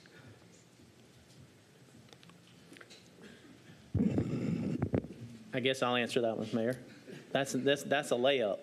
All right, I mean, obviously, Commissioner I hate to go after one department. I'm going to go after one department right now. When we have deals that happen behind closed doors and only city employees are at the table, that's a problem. And that's what we got going on in this government. It's a way to make sure that everything's above board. And I know that some of the employees that serve on this one particular board have already told me they're fine if they come off the board as voting members, because the stigma that they have of going into executive sessions as only employees and how it looks and some of the things that are done and some of the backdoor deals that happen in this government. And everybody knows they happen, and they do happen. And if any of us up sit here and say they're not, you're fooling yourself if you don't think that. So that's the reason. This gets us to a better image in this community, to have people representing us in these meetings where the employees are still at the table, but they're not voting on these deals, to make sure that they're above board. Thank you. Thank you, Commissioner from the South. Commissioner Johnson. Just follow up. Just a question. I don't know what you're referring to, and I'm not sure if anyone else does. And I'm not saying that to be combative. I'm just simply asking, if we know that something is going on and you have insight into it, have we shared that to our administrator, to our legal department, to our colleagues? Like what? I'm sure after this meeting, I'm going to talk to you in the corner and I'm going to ask you what's going on, and you're going to tell me. But these types of things, when this agenda item came on the agenda, nobody knew what this was about. And I'm not, for or against the one way or the other. I'm just asking, if we know something is going on, let's share that instead of punishing all of our city department leaders for something that maybe all of them didn't do. I don't know. I'm not willing to fight about this because, I just want to ask that question. Yeah, and I mean, I don't think it's punishing them. I think it's, making things fair and even. I think this is one of the reasons that I don't support an audit across the government is because so many of the players are gone and you can't go back. I mean, yeah, we might find something, but it cost us at what cost? Like, that's the reason I never supported the full audit. But I do support changing process and procedures so things don't happen in the future. And I think as elected officials, that's what we're supposed to do, find solutions. And that's what I'm trying to find, a solution so that these things don't happen in the future. That's all. Okay. We'll talk after this. All right. So there is a motion and a second to move this to the August 29th committee cycle. Madam Clerk, seeing no one else in the queue, we're voting. Yes.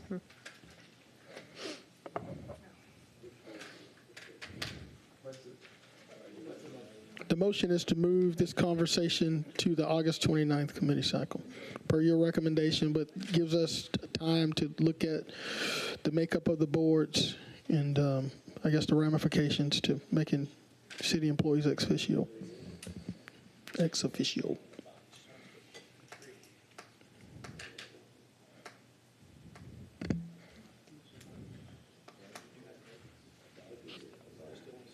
All right. Mr. Williams? Okay.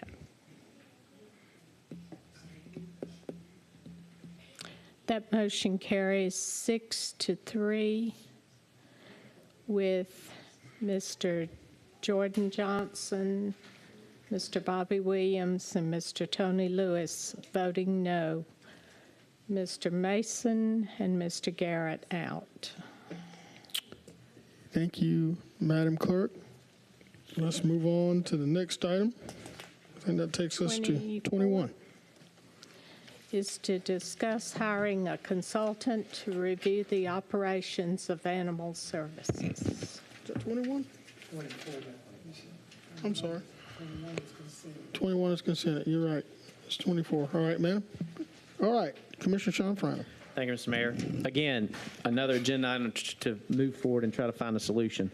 I understand that the best friends and the whole 5-point plan, it was, I mean, we talked about it ad nauseum for 2 months. I was trying to find a solution that I felt would move the government forward in a positive light. But I also understand that we all got to agree to something. So I had a conversation with the administrator yesterday about things. And I do think that she brought up a pretty good solution, and I hope the colleagues would support it, is that we put some form, the 5-point plan was fine, but at the same respect, the accountability and the metrics of it are not where I believe they need to be. And I would just like to see that maybe in a few weeks we come back with some more metrics to help kind of hold you a little bit more accountable, frankly. I mean, I think that your plan is not that it's bad. I just think that there's not as much substance to it as I would like to see. And I think that we owe it to the community to try to kind of watch what's going on in that department just because of what's going on the last few months. So I'm of the opinion now that, we go and have conversations led by the administrator to help us put some more accountability and metrics in the Animal Services Department. Thank you, Commissioner Franham. Commissioner Williams, you have the floor, sir. Yes, sir.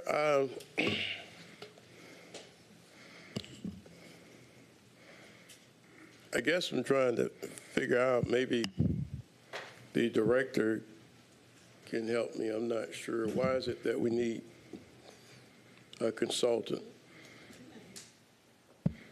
All right, Administrator Dowse. I'm not answering Commissioner. Okay. I did not get in the queue to answer Commissioner Williams' question. Well, somebody needs to answer it. I mean, is our department not working like it's supposed to work? Or, I mean, do we, Mr. Hill, do we still have somebody taking care of the cats? And neutered and spaded and stuff like that? We are still carrying out our mission of what we're supposed to be doing. Okay, so if I called you, come get a cat, you got somebody can do the process on him or what have you? Well, that's a little complicated, being that we now have an issue with our ordinance based on what Best Friends proposed for the ordinance that I'm going to have to address in the near future. But generally speaking, yes, we do have a solution. If anyone calls about cats or dogs, we're still able to come out and respond to those calls. Okay, do we have still dogs that we have to euthanize or what have you? Do we still have that? Well, we're never going to be able to get away from that. Euthanasia is just a part of the process. It's something that no one loves to do, no one likes to do, but it's a part of the public safety cycle. I mean, it's just something that has to be done. Do you have staff out there? Do you have enough staff, or you need more staff, or what? Well, I am requesting for two staff members this budget cycle. Okay, so how would you use a consultant? Well, and that's a tricky question. There's no national standard for animal shelters and for animal control. I've been in the animal control profession for over 20 years. I've been in 4 different municipalities. Communities are different. There's no one size that fits all. So as a director of Augusta Animal Services, what I try to do is implement policies and procedures that meet the community where they are. You can't have a policy that may work in a particular area and think that when you bring it here, it's going to work the same. The other issue is with getting a consultant is finding one that's going to be objective, that's not going to adhere to one specific type of, how do I say it, flavor of the month, flavor of the month for that particular issue. That's very difficult when you're trying to find a consultant. And if you dive further into the rabbit hole, you'll find that there are a lot of consultants out there that actually are funded by these special interest groups. So that's the only caution I would have with getting a consultant, that finding one that's going to be objective. Okay, what do you think that you can do better that somebody may be able to help you with? What do you think you can do better? I'm just trying to get to the bottom of whether or not we need a consultant. Well, it depends on what Commissioner Franham, what the metrics are that he's looking for. I think there's not going to be a magic pill that's going to stop the euthanasia number. The problem is bigger than us. Pet overpopulation, that's something that's nationwide. And when I say certain issues are community specific, in Augusta we're dealing with pit bulls. I mean, over 80% of what we get in are pit bulls.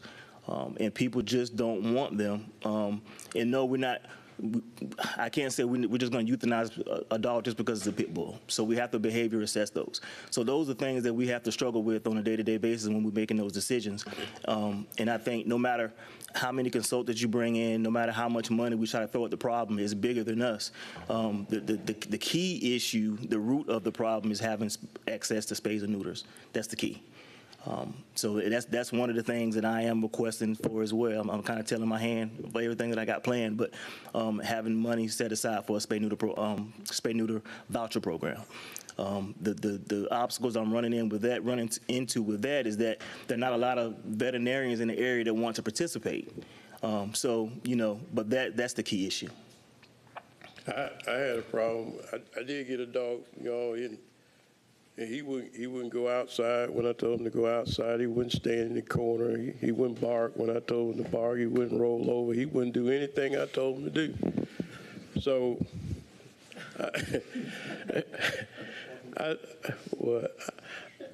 I'm just confused as to exactly why we would need a consultant. I don't know. I may vote for it. I may not. I don't know. Thank you, sir. Thank you, Commissioner from the 5th. Commissioner Wayne Guilfoyle from the 10th. The floor is yours. Thank you, Mr. Mayor. Director Hill, your job, you stated you are to implement policy and procedures to make that department run better. Is that correct? Yes, sir. Tell me some of the policies that you did implement since you've been here and over at the animal shelter, please. Well, actually, what I stated was policies and procedures that, well, I thought what I meant to say was policies and procedures that consider the community, as a whole, as far as public safety. And that should actually be in line with making the department run better. A lot of things are internal that I've, put in place. I couldn't. You'd be kind enough to express what you had changed? Well, you kind of put me on the spot. The last time you came before us, I had to ask you some questions. You wasn't prepared for it, and you didn't mean to say certain things. So I just wanted you tell us that you implemented procedures and policy, and I just, if we did a comparison, and Interim Administrator Dowse, you could probably put this package together for the commission. If we go back 5 years, we should have a organization or a chart that shows how many adoptions we have had people adopt dogs and cats, given to organizations, how many spayed and neutered we have done, and how many animals we have euthanized. Then it's not like we collected any more dogs and cats over the past 5 years. This would tell us over the past 5 years, because you definitely ain't coming into the city limits of Hetsboro where a lot of them is being dropped off at. So that would, you knew that was coming up, because as taxpayers, we should get the same coverage. So, Madam Administrator, is that possible to have the staff come up with a comparison chart over the past 5 years? If that is the task from this body. It's always task, yep. If that is the task from this body, then yes, staff can do the research to see if that information was obtained or was collected 5 years ago. So that takes a body action to get them at that information. Well, can I? Yes. I think Mr. Director Hill was going to say something different. Director Hill, when was the last time we had a board meeting?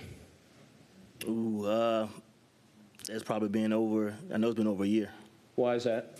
You the one who calls for a board meeting? That's not correct. I'm not the chair. I just sit on the board. Okay. How many of your board members are appointed and how many are not? That's going to be a question for the clerk.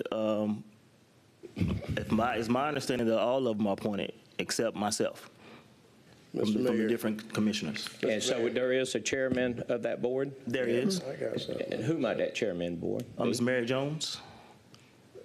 Wouldn't that be substantial to reach out, hey, can we do a board meeting by chance? Mr. Mayor, we're talking about consultants. He's way off base. I was just following your lead, Well, Commissioner. if I went that way, I was off base too. We're talking about consultants. I didn't have a dog that wouldn't roll I wasn't over. off base like you are. You way off All right, base. colleagues, let's move on. But he's way off base. We're going to clean it up. Commissioner All right. Guilfoyle, you yield? Commissioner Guilfoyle. Madam Clerk, would you put on the next committee thing to ask for 5 years to present of comparison of the adoption, Yes, sir. spayed, neuter, euthanized? Yes, sir. That's what our interim administrator wanted. Thank you. All right. Interim Administrator. Anything to add before we move on?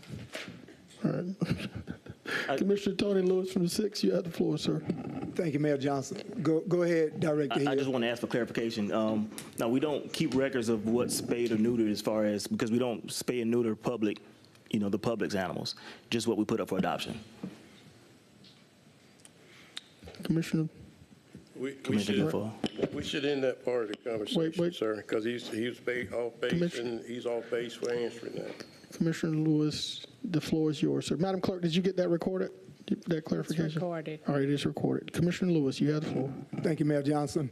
Director Hill, thank you. I had an opportunity yesterday to come out to one of the programs that you've implemented on trying to reduce the population of animals that we do have and we house at the shelter. great program. I want to thank you for implementing that. It's my desire and hope that the public will take advantage of this particular program that you have and would help to move some of those animals out so we don't run into the problem of worrying about how many animals are being euthanized. In relation to this consultant that we're talking about, and I know the problem is bigger than you, Mr. Hill, problem is bigger than the past director and directors before them. The problem is the negligence of the citizens of Augusta, Richmond County that are pet owners and are not doing the things that they should be doing when it comes down to your pet. And as a result of that, it falls into your lap. It makes your job just that much harder, as you've seen that you're being grilled and drilled here today about that. But I want you to know that you have my full support in whatever we need out at Animal Services to do via a bigger facility, via getting another veterinarian, whatever is required. Then that can relieve you of some of the headaches that you are having and have to answer a lot of these questions that are beyond your capacity and your control when it comes down to what you're getting in animal control.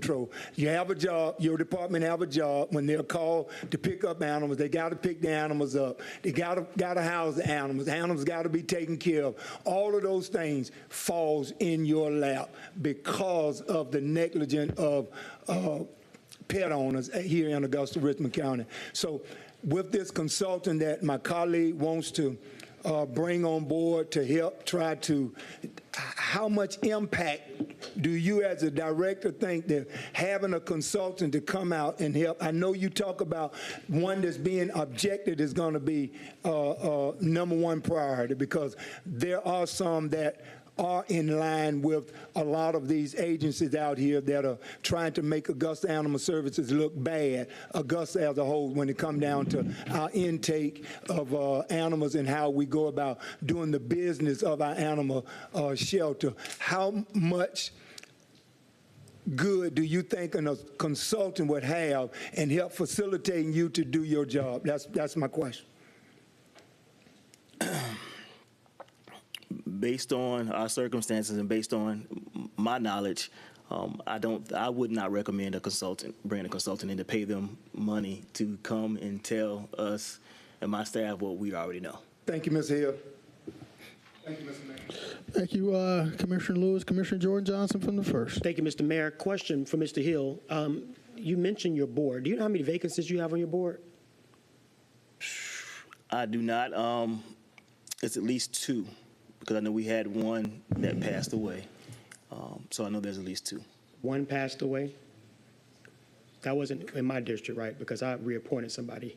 I don't think it was your district. So you have at least 2, and you say y'all haven't met in about a year. At least a year, yeah. At least a year. And the chair of that board, you said is Mayor Jones? Mayor. I'm sorry, not Mayor. Mary Jones, because that was going to be a whole nother issue. Okay. Yeah. All right, and then last but not least, this whole issue about not going into Hepzibah, because they keep bringing it up, and I believe that this is what this is all about. And unfortunately, I'm looking at all the faces of our department directors, and y'all all look the same right now. Like, man, we're going through this again. We're getting badgered again, coming up, answering questions, and that's unfortunate. For the record, why don't y'all pick up in Hepzibah? What is the reason why y'all don't pick up in Hepzibah? Well, I don't know if I should answer that or should that be a legal? I just want my question. Turner Brown, exactly right. That's my questions today. What's the problem? It's not germane to it. There's a service delivery strategy not signed. dispute between Hepzibah and Augusta, Georgia, that limits animal control's ability to have certain functions toward animals in the physical limit of Hepzibah. Okay, and I know this is, okay, because it's not germane, we'll discuss this at another day. I don't want to set a bad precedence. Okay, Commissioner Franham. Well, I appreciate the dialogue because this is exactly why I put it on the agenda. We know the board hadn't met. I knew that. One of my colleagues says the community is the problem. That was the reason I put it on the agenda as well, because I wanted a consultant to say that the community is the problem of why things are not happening. And then HEPSA had nothing to do with it, because I had no conversation with him about HEPSA. I'm just letting you know, I got nothing on that. That's been an issue for years. But again, I still think that we owe it to the community and the constituents that care about this issue to have some form of increased metrics, measures, accountability, and the administrator and I had this conversation yesterday, the day before about it, and that's kind of where I'm at, because as you can see, there's a lot of moving parts, and we not only, if I didn't want to support you, I would have just supported Best Friends and tried to push that, but I didn't think that was the right for the community based on everything that had. So I say that with an olive branch because it's not like I'm trying to attack you. We are elected to find solutions, and we need more solutions in that department, and that's the reason I put on the agenda at the end of the day. So thank you, Mr. Mayor. Thank you. We're going to take any action on this. We're going to receive it as information. Are there any motions entertained? Seeing no motions. I want to get clarity. Yes, sir. There was a request asked of the clerk for an agenda item, but I also believe that the administrator said that it needed consent from the body to be presented or something. Can I get clarity on that one? What was asked from Commissioner Guilfoyle? Well, Commissioner Guilfoyle's request wasn't clear, but if he is asking for information, Commissioner Guilfoyle knows that I've provided information to him directly in the past without a consent vote from the commission, as well as any other commissioner that has asked for information. So if you were asking for information from myself or Director Hill, we'll be more than happy to provide you or any other commissioner with that information. But it was my understanding that what you were asking for was in relation to the discussion in which would have come from the body. I'll clarify that. But Commissioner Guilfoyle knows I've always responded to his request for information. All right. Commissioner Johnson? Yeah, This is it. So we're going to receive this as information without objection. Hearing or seeing no objection, Madam Clerk, we're going to receive this information. Yes. Back to us on the 24th? No, okay.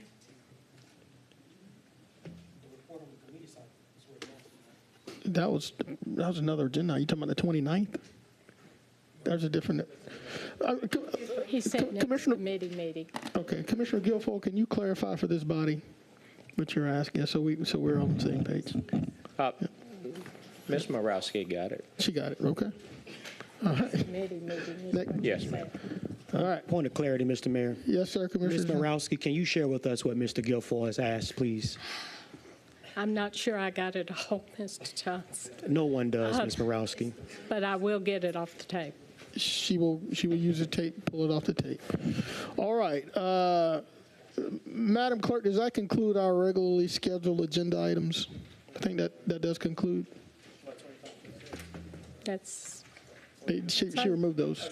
She removed. Does that include Attorney Brown? You have. Yeah, we received it without objection. All right, Attorney Brown. Yes, Mayor Johnson, commissioners, we would, pursuant to prior discussion with the commission last week, it is my request that we approve a motion to go into executive session for discussion of personnel. Motion to approve. Second. All right. There's a motion by Commissioner McKnight and seconded by Commissioner Franham. Colleagues, we're voting.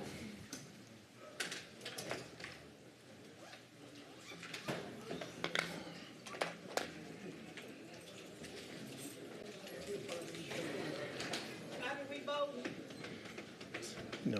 He's sticking around. You gotta get his cat.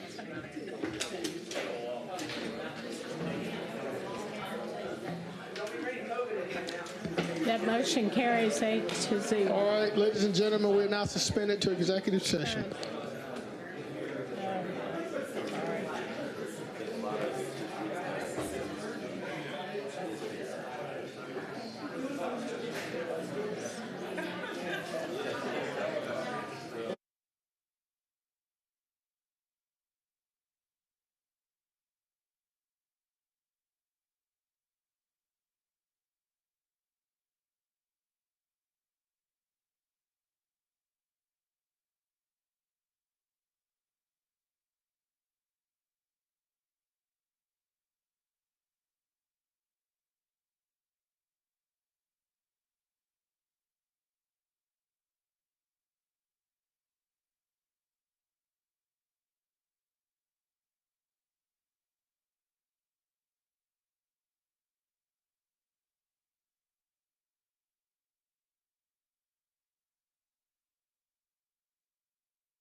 You have to do it. Junkyard dog. Maybe. 1, 2, 3,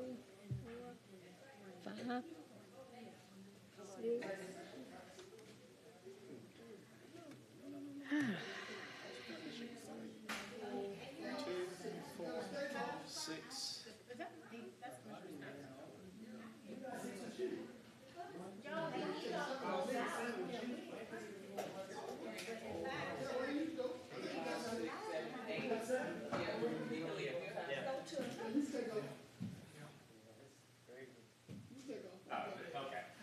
We good, we got to get to the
All right. Colleagues, ladies and gentlemen, I'll call this meeting back to order. Attorney Brown. Yes, sir. Thank you, Mayor Johnson, Commissioners. We will request a motion to execute the closed meeting affidavit. Motion to approve. Second. There's a motion and a second. Madam Clerk, we're voting. 450.